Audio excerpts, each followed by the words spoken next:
Hi guys, welcome to our channel mister సిస్నరీ.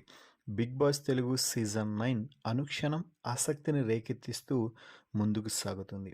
ముఖ్యంగా అప్పుడే తొలివారం ముగియబోతుందా అనిపించేలా బిగ్ బాస్ సీజన్ 9 సాగుతుంది అని చెప్పవచ్చు. ఇక వీకెండ్లో సండే అంటే బిగ్ బాస్ హౌస్లో ఫన్ డే అని అందరికీ తెలిసిందే. శనివారం ఫుల్ ఫైర్ మీద ఉండే హోస్ట్ నాగార్జున సండే మాత్రం ఫుల్ ఫన్తో హౌస్మేట్స్లో జోష్ నింపే ప్రయత్నం చేస్తాడు. ఇక ఈ సీజన్లో తొలి సండే ఫండే ప్రోమో తాజాగా విడుదల అయ్యింది. ఆ ప్రోమోని ఒకసారి చూసినట్లయితే సండే రోజు అదిరిపోయే స్టైల్లో బిగ్ బాస్ స్టేజ్ మీదకి వచ్చిన హోస్ట్ కింగ్ అక్కినేని నాగార్జున ముందుగా శనివారం ఎపిసోడ్లో మిగిలిపోయినటువంటి బాక్స్ బద్దలైద్ది గేమ్ని కొనసాగించారు. ముఖ్యంగా ఓనర్స్కి తెలియకుండా రీతు, తనూజ, ఇమ్మాన్యుయల్ తిన్న బనానా వీడియో ప్లే చేసి వారి పరువును గంగలో కలిపేశాడనే చెప్పవచ్చు. అలాగే కెప్టెన్ రూమ్లో జరిగిన దొంగతనం గురించి కూడా వీడియో ప్లే చేసి అసలుకు సంజన నుంచి థమ్సప్ కొట్టేసింది ఎవరు, తాగింది ఎవరో క్లియర్ కట్గా చూపించడంతో అందరూ షాక్ అయ్యి నవ్వుకున్నారు.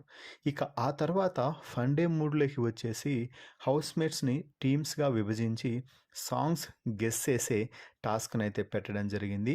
ఈ టాస్క్ ప్రతి సీజన్లో కూడా జరుగుతూనే ఉంటుంది. ఇక ఈ టాస్క్లో హౌస్లో ఉన్న ప్రతి ఒక్కరూ కూడా చాలా బాగా పార్టిసిపేషన్ అయితే చేస్తున్నారు.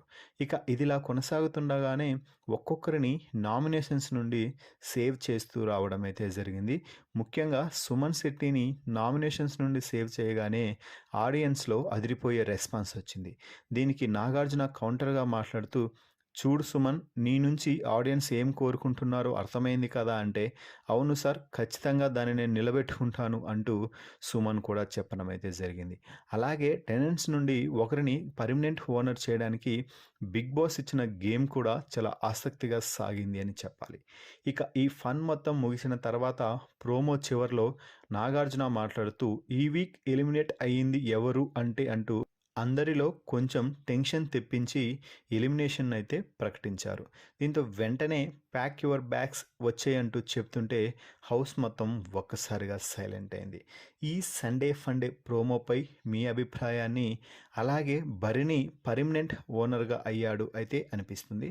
సో భరణి ఓనర్ అవడానికి అన్ని అర్హతలు ఉన్నాయి అని నాకు అనిపిస్తుంది. మరి భరణికి అన్ని అర్హతలు ఉన్నాయా లేదా అని మీకు ఏమనిపిస్తుందో దాన్ని కామెంట్స్ రూపంలో తెలపండి. మరిన్ని బిగ్ బాస్ లైవ్ అప్డేట్స్ కోసం మన ఛానల్ని చూస్తూ ఉండండి. Please subscribe our YouTube channel mister సిసింద్రి.